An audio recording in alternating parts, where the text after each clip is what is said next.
this moment, and maybe for all of these 500 seconds, you have chosen to tune into, take away some parts of it, and share with someone that you know, and maybe even someone that you don't know.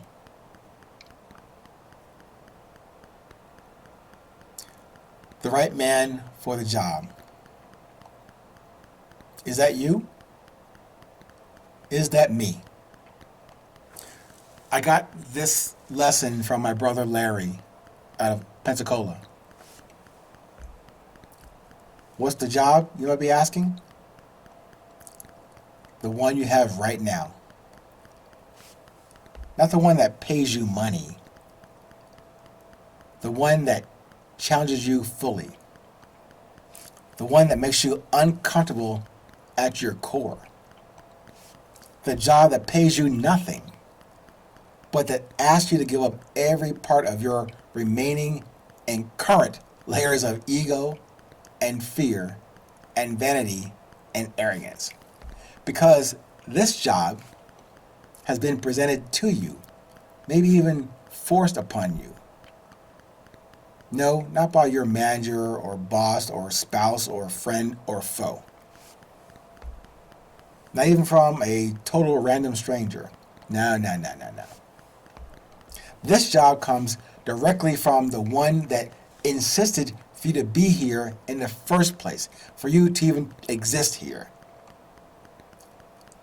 That insistence from your creator for you to exist here, or just for you to just hang out here on earth and here in heaven on earth. This is where you and I were insisted to appear here. It was never just a junket or party run to earth for us, for every one of us, each of us. We were installed with an original package and tasks and things to do here, to complete here, in a tight little box called purpose and message and voice. With one little caveat. We need to find and open that little box of grace given to us at birth. Yeah, we've all been on that journey since day one. If you're like me, you probably got distracted with life stuff, family stuff, child stuff, adult stuff, and that handbook that nobody gave you once you emerged from your mother. And we definitely didn't get that clear guidance once you emerge into adulthood. And that's just an analogy, I know. An example and what I hope assists you in defining your path towards your own purpose and message. In the book, in my book, Resilience, the Beauty of Presence, that contained my rendition of process models for life and for resilience. I only offer you my weak examples of how I was able to begin my journey, my search to uncover, discover, recover that tiny little box that contains the grace given to me at birth. That I promptly, and for most of the past 6 decades, forgot to look for it. Right there inside of me. Right there inside of you. That heart where the love flows constantly. Until we give up the search and the longing to express what we were each separately created to produce on your message and purpose. Yes, to tell your story. Not and never about the money. It's for the new, present memory to walk with, to walk into, and to share with the people you will meet on your journey. And with yourself. And with your creator. And then with whomever and whatever you run into or encounter today. Only for today, where this applies. Meaning, it doesn't apply to yesterday. Meaning, it doesn't apply to tomorrow. Only for today. Because, as another reminder, this moment, let's extrapolate it into this day, is all we have.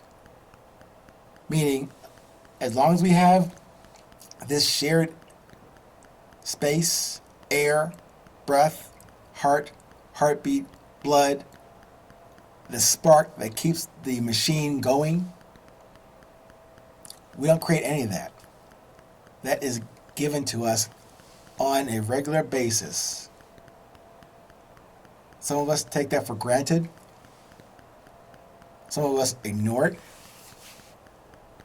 Like me, that I abuse it. So, as I've said many times before, not being funny, but literally and actually, despite or in spite of what I've done to this given grace, body, talent, observations, experiences, salvations, I can't say I've been saved, but lack of a better term, I have been rescued from myself many, many, many times over these 6 decades. So I didn't do this on my own. But as I mentioned at the top of this discussion, and not to disparage you ladies out there, it applies to you too. Although I said the right man for the job, it applies to you also, ladies. The right woman for the job. You don't select that. You get to choose a profession or a vocation or a vocation or something to do because you like doing it. No, as I said early on in this conversation today, these are either imposed on you or put in front of you for you to deal with. That questions you to release your hold on ego and fear, arrogance and vanity. These things put in front of you to question you about you being the right man for the job, you being the right woman for the job, because this job has been given to you by the one who created you for the purpose and message for you then to communicate, for you to go through it, experience it, whether you fail or succeed, really is immaterial. It's the message you deliver once you have experienced it, exposed to it, and then share it with someone. That to me, very simply, is my purpose. We must meet, like in this discussion today. We must meet. I must share with you what I've come across. You should receive whatever you need to take from this, and then it's on you to then meet with that message and share it with someone that you know or don't know. Only for today is this appropriate. It runs out shortly, like these 500 seconds are up. In the meantime, stay present, remain in the presence, and stay in the current with your currency. And tell someone also, hey, you know what time it is? It's always